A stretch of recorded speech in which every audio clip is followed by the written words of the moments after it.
Betting apps కు బుల్లితెర నటులు ప్రమోషన్లు చేసిన వ్యవహారం కలకలం రేపుతోంది. ఈ బెట్టింగ్ యాప్స్ నివారణ ఉద్యమం తెలంగాణలో ఓ ఊపుతుండగా ఈ వ్యవహారంతో బెజవాడ లింకులు ఉన్నట్లు తెలుస్తోంది. దీంతో ఎంతమంది పాత్ర ఏ మేరకు ఉందనే కోణంలో పోలీసులు విచారణ చేస్తున్నారు.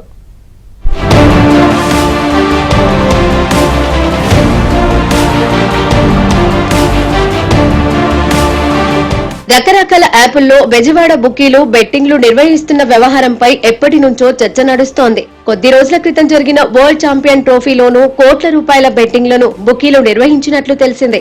ఆదివారం మొదలైన ఐపీఎల్ మ్యాచుల్లో పందాలను బెట్టింగ్ యాప్ల ద్వారా పరుగులు తీయించడానికి రంగం సిద్ధం చేసుకున్నారు. విజయవాడకు చెందిన బుకీలు వేరువేరు పేర్లతో సామాజిక మాధ్యమాల అకౌంట్ల ద్వారా బుల్లితెర నటులను ఫాలో అవుతున్నట్లు పోలీసులు గుర్తించారు.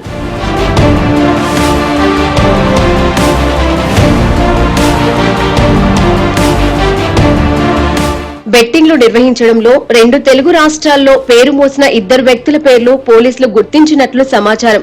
ఇందులో ఒకరు చిట్టినగర్ ప్రాంతానికి చెందిన వ్యక్తిగా, మరొకరు సత్యనారాయణపురానికి చెందిన వ్యక్తిగా గుర్తించారు. ప్రస్తుతం బుల్లితెర నటులను విచారణ చేసే పనిలో ఉన్న పంజాగుట్ట పోలీసులు త్వరలో విజయవాడ వచ్చే అవకాశాలున్నాయని తెలుస్తోంది.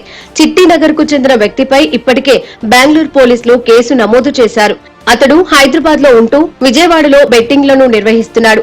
బెట్టింగ్ యాప్లను ప్రమోట్ చేస్తున్న బుల్లితెర నటులతో ఈ ఇద్దరికి సంబంధాలున్నట్లు గుర్తించారని విశ్వసనీయంగా తెలిపింది.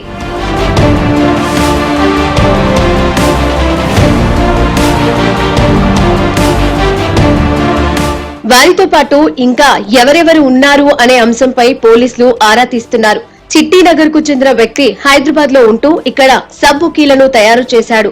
వాళ్ల ద్వారా మొత్తం వ్యవహారాలను నడిపిస్తున్నాడు. సత్యనారాయణపురానికి చెందిన ఓ బుకీ రాజవిల్లాల్లో ఉంటూ ఉమ్మడి జిల్లాలకు నలుదిక్కులా బుకీ సామ్రాజ్యాన్ని స్థాపించాడు. విజయవాడ నడిబొడ్డున ఓ భారీ వాణిజ్య సముదాయాన్ని నిర్మిస్తున్నట్లు తెలిసింది. ఈ 2 బుకీల పేర్లను పంజాగుట్ట పోలీసులు డైరీలో రాసుకున్నట్లు తెలిసింది. హైదరాబాద్ లో ఉండే కామన్ ఫ్రెండ్స్ ద్వారా ఈ బుకీలు బుల్లితెర నటులకు దగ్గరైనట్లు సమాచారం. ఇప్పుడు హైదరాబాద్ పోలీసులు ఈ బెట్టింగ్ యాప్లపై లోతైన దర్యాప్తు చేస్తూ ఉండడంతో విజయవాడలో ఉన్న పాత్రధారులపైన దృష్టి సారించారు. దీనిపై విజయవాడ పోలీసులకు సమాచారం అందించడంతో వారు విచారణ ప్రారంభించినట్లు సమాచారం. ఇప్పటికే అదుపులోకి తీసుకున్న వారు ఇచ్చిన సమాచారం ద్వారా హైదరాబాద్ పోలీసులు త్వరలో విజయవాడ వచ్చి దర్యాప్తు చేయనున్నారు.